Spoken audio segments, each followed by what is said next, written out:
Teala her birlerimizge selametlik, tanışlık, iminlik nasip eylesin. Rahmetinden ve bereketinden taşlamasın. Dünya turmuşumuzda, ahiret turmuşumuzda cennetler eylesin.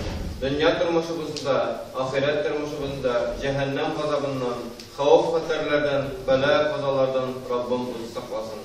Allah Teala özünün Resulü Peygamberimiz Muhammed Mustafa sallallahu aleyhi ve sellem şeriften selam bilen selamlayıp Esselamu aleyküm ve rahmetullahi ve berekatuhu tamırlıkla kavala beyten bana.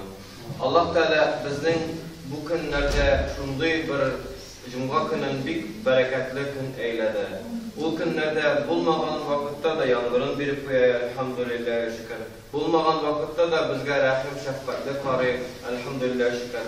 Hem kuptirli nimetler bilen nimetler tura elhamdülillah şükür. Şunun bilen redden indi biz indi vadeleşkenibizce, tigavna da etkenibizce, silab etkenibizce, neseyte bitesim kile, şuşa bizden Müslüman kişisinin asıl zatlı sıfatı bulup durgan bir sıfatı paklık sıfatı turunda sileşmektedir biz. Paklık nerseden başlanan ekenligi turunda sileşmektedir. Elhamdülillahi Rabbil Alemin Resulümüz sallallahu aleyhi ve sellem nerse özünün zor revişte bizge misalın kaldırdı. Resulümüz sallallahu aleyhi ve sellem özünün tarafından nindigine halde kalsa da, nindigine halge açılsa da Müslüman bendesi şuşu halinde, şuşu işlerin işlegen vakitinde özünün misalı, Resulümüz sallallahu aleyhi ve sellem'in misalı her bir meselede cintikliydi. Her bir meselede tıplıydı. Peygamberimiz çok türlü revişlerde duaların kılıp kuşatıp kaldırgan. Bir türlü revişte, ikinci türlü revişte, üçüncü türlü revişte.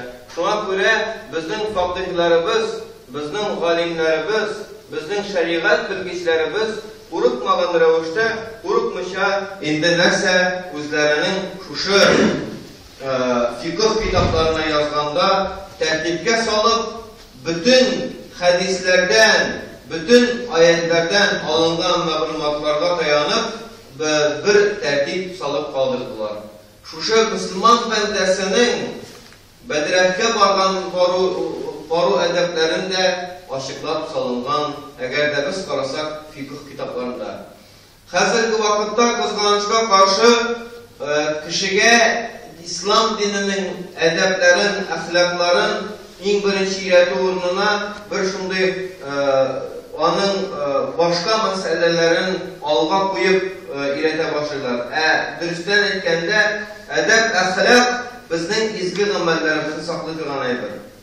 Misal için Resulümüz sallallahu aleyhi ve sellem nerse şu kabir gazabı turunda gelgen hadiste eyden neseli ol birisi gaybetten, yalan yapılardan arını almadı deyip, ikincisi Bedirətke barganda kumgansız yerdi. Yani yuvunmadı deyip, özünün alı yaki kişi hacetini degenden sonra yuvunmadı deyip.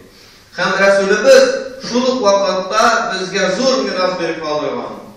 Misal için şu duasına qarayıp, Resulümüzün kılgan dualarına dayanıp, fakirlerimiz Müslüman kişi Bedirətke girgençe nindi dua kılırga tiyiş degen sırauga da cevap verip kaldırganlar. O kızganış zor kitaplarının ahırındağına yazılar. Ben onu gerisince etiriydim. Onu halkka tulusunca işitilsin, kurulsun için en birinçilerden iletirge gerekli betiriydim. Burunga babalarımız mektepke barganda okurga yazılga eylengende şuşu edep ahlaklarını iletirgen bulganlar. Neyse degen Resulümüz sallallahu aleyhi ve sellem Bedirətke girgençe son ayaklarını elbette getirir aldığından Allahümme inni a'udu bike minel hubusi vel habâisi degen. Mene biz bugünkü günde köp türlü ağrılar biliyor. Kubisinin neticesi pus diyor. Köp ağrılarının neticesi pus diyor. Kalgan ölüşünün bulurga mümkün sihir, ondan sonra maddi ağrılar ile. Kus diyorun sebebi bizge kus diye kişinin kusuguna değmeyi. Jin balalarının da kus diyirgen mümkün. Ник дисәң, моны без каян беләбез? Resulübüz sallallahu aleyhi ve sellem anlatıp kaldırgan məlumatlarga, hadislərə dayanıb biləmiz. Dürüstən də bədrəflərdə xubut, ham xabəis digən şeytanların türləri yaşayıqəni görürlərimiz. Ham Allah üst didirirgə mümkün bizgə. Şuna görə Resulübüz sallallahu aleyhi ve sellem Allahım inni a'udhu bika min sinas çın kuңылдан sığınamındır minel xubuthi vel xabəis dedi. Yani ham xatın qız bulğan qabəxət canlı məxluqlarının zararından sığınam deyib etkən Resulübüz sallallahu aleyhi ve sellem. Hem şulay deyib etkən kişiyə Allah Teala duasını kabul edə. Nik desək, ol Resulübüz sallallahu aleyhi ve sellem üretip kaldırgan rəvuşdə bunu etdi. Resulübüz sallallahu aleyhi ve sellemin şəfəqətinə ümid etib etdi. Bu duanın mənasını hatta bilməsə də, Arap dilini bilməyən kişi bolsa da, duruşup yaki onun tərcüməsini etsə, yaki duruşup yatlagan şul sözlərini etdikən, Allahu subhanahu ve ta'ala Resulübüz sallallahu aleyhi ve sellemin hürmətlər, onun ədəb əxlaqlarına yaxınayırğa duruşqan Müslüman bəndəgə Allah Teala ul Resulübüz salgan məqnələrdə ul bəndəni saxlayacaq. Resulübüz salgan məqnədə, yəni Resulübüz nindi məqnə salgan bulgan bu duağa şul məqnədə saxlayacaq Allah subhanahu wa ta'ala. Saxlab bildi tügülmü bunun qədər bunlarını? Bizim burunlu babalarımız, kamatalarımız küp bələlərdən emin buldular. Nəsə şuşu dinin ədəb əxlaqların tutqanları səbəbini. Ədəbli əxlaqlı qulu bilən kişi izgi əməllərini yuvaltmayın. Ədəb əxlaqdan yırağaydıyken hatta mudakinin üzüngünə, Allah hem üzüngünə bunu bilə. Sen bu duanı kılasan mı, kılmısın mı? Kıldın iken Allah Teala görer senin kılasın ikenliğini. Kılmadın iken bu duanı, bunu kılmadın iken görer. Kılmadığının sebebi küp türlü bulurga mümkün. Lakin bir sebebinden sak bulurga gerek, o da olsa tekebbürlük, minlik olmasına teyir. Eğer de bilmeği sebeple, eğer de zihninin meşhur bulu sebeple, o duanı ediyatlar almadı iken, o hal jingil gafı edilir. Eğer de tekebbürlük kirdiyken, umur türüne, o gafı edilir. Bizning minlikni alğa qo'ydikkan, o'zimizni allakimga sana boshladik-ekan, u vaqtda Alloh taolo bizga g'azabini bergan ekan. Alloh o'zi saqlasin. Endi ondan so'ng kishi shu o'rinlarga kirgandan so'ng o'zining hojatlarini o'tagan vaqtda albatta Alloh taolaning ismini isga olishga mumkinchiligi bo'lmaydi. Ya'ni Rasulimiz bunda shulay ham uning ortidan yurgan ko'rkam sahobalar adabini yaratib qoldirganlar. Bedrefte Allah Teala'nın iske alıp Kur'an ayetleri oku en kutuşkuş edepsiz amel ikenliğini kuşatıp kaldırganlar. Şuna göre Resulümüz yerip bizden de nerse bu meselede sahip olurlar değişiriz.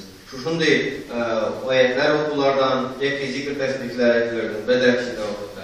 Hem çıkkandan sonra nerse bir kıska Resulümüz sallallahu aleyhi ve sellem bir kıska rəvişdə bir dua, birisi birazdan sonra iki türlü dua bizge məğlum. Yani Peygamberimizden qalğan dualardan aytan bir tətbiqə salınğan iki türlü dua məğlum. Birisi kıska variantı ise özünüz bilərsiniz, işitkəniniz de var. Gufranaka deyib aytır. Yani bunun mənası nerse ultiki kıska gına Arapça gufranaka. Lakin onun mənası bittiren. Bu sözünün ardından galimlerimiz özlerinin şərhlərində Peygamberimiz niye şuraya kıska rəvişdə etken degende kişinin hali türlü bulurga mümkün. Şuna göre Peygamberimiz en jingil yolun iretip kaldırgan deyip aytırlar birinciden.